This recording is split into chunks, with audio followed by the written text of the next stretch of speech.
নমস্কার, আমি কণিকা হালদার। আমি অন্নপূর্ণা ভাণ্ডার সম্বন্ধে কিছু কথা বলতে চাই।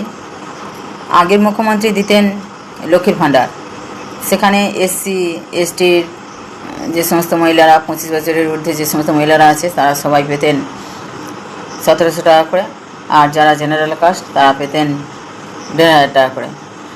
বর্তমান মুখ্যমন্ত্রী এখন শুভেন্দু অধিকারী মহাশয় ঘোষণা করেছেন যে এসসি এসটির কোনো ব্যাপার নয়, সমস্ত মহিলারাই 3000 টাকা করে পাবেন। সমস্ত মহিলারাই খুব খুশি, কিন্তু আগে বলা হয়েছিল, আগে মুখ্যমন্ত্রী নিজেই ঘোষণা করেছিলেন যে যারা যারা লক্ষ্মীর ভাণ্ডার পাচ্ছে ওই অ্যাকাউন্টেই অন্নপূর্ণা ভাণ্ডারের 3000 টাকা করে পাবে।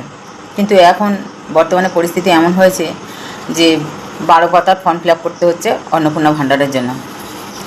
তাই সমস্ত মহিলারা খুব বিভ্রান্তের মধ্যে আছে, খুব চিন্তাভাবনার মধ্যে আছে। আর ওই 12 পাতার ফর্ম আমি সার্চ করে দেখেছি, সত্যিই 12 পাতার ফর্মটা ফিল আপ করা সত্যিই কষ্টকর, এবং তাতে সমস্ত নথি দিতে হচ্ছে। তাই কে পাবে কে পাবে না এই নিয়ে সমস্ত মহিলাদের মধ্যে একটা গুঞ্জন উঠছে। আমি মাননীয় মুখ্যমন্ত্রীর একটা ভিডিও দেখলাম, সেই ভিডিওটাই আপনাদের শেয়ার করছি আপনাদের কাছে, আপনারা দেখুন।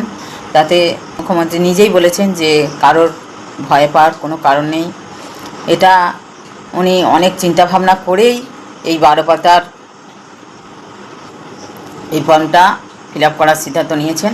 মানে মুখ্যমন্ত্রী ভরসা দিচ্ছেন, সেই ফর্মটা ফিল আপ করতে বলছেন সবাইকে, সবাই করুন। আর মুখ্যমন্ত্রী কি বলেছেন আপনারা নিজ মুখেই তা শুনে নিন। আপনারা কেউ বিচলিত হবেন না। যারা ফর্ম ফিল আপ করতে পারবেন না তাদের প্রত্যেকের বাড়িতে আমাদের পক্ষ থেকে লোকেরা যাবে, আমাদের লোকেরা গিয়ে আপনাদের ফর্ম ফিল আপ করে আনবে। এতটুকু বিচলিত হবেন না, বিভ্রান্ত হবেন না, গুজবে কান দেবেন না।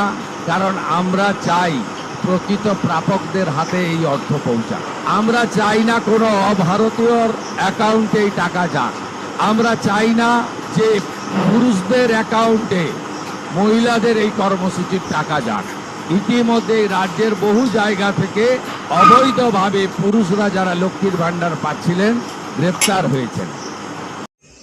তাহলে বন্ধুরা, বিচলিত হওয়ার কোনো কারণ নেই, সবাই সুষ্ঠু মনে অন্নপূর্ণা ফর্মটা ফিল আপ করবেন। এটুকুই বলার ছিল। আজকের মতো ভিডিও আমি এখানেই শেষ করলাম। যদি ভিডিওটি আপনাদের ভালো লাগে তাহলে লাইক, কমেন্ট এবং শেয়ার করে আমার পাশে থাকবেন। আবার ফিরে আসছি অন্য কোনো নতুন ভিডিও নিয়ে। ততক্ষণের জন্য ধন্যবাদ।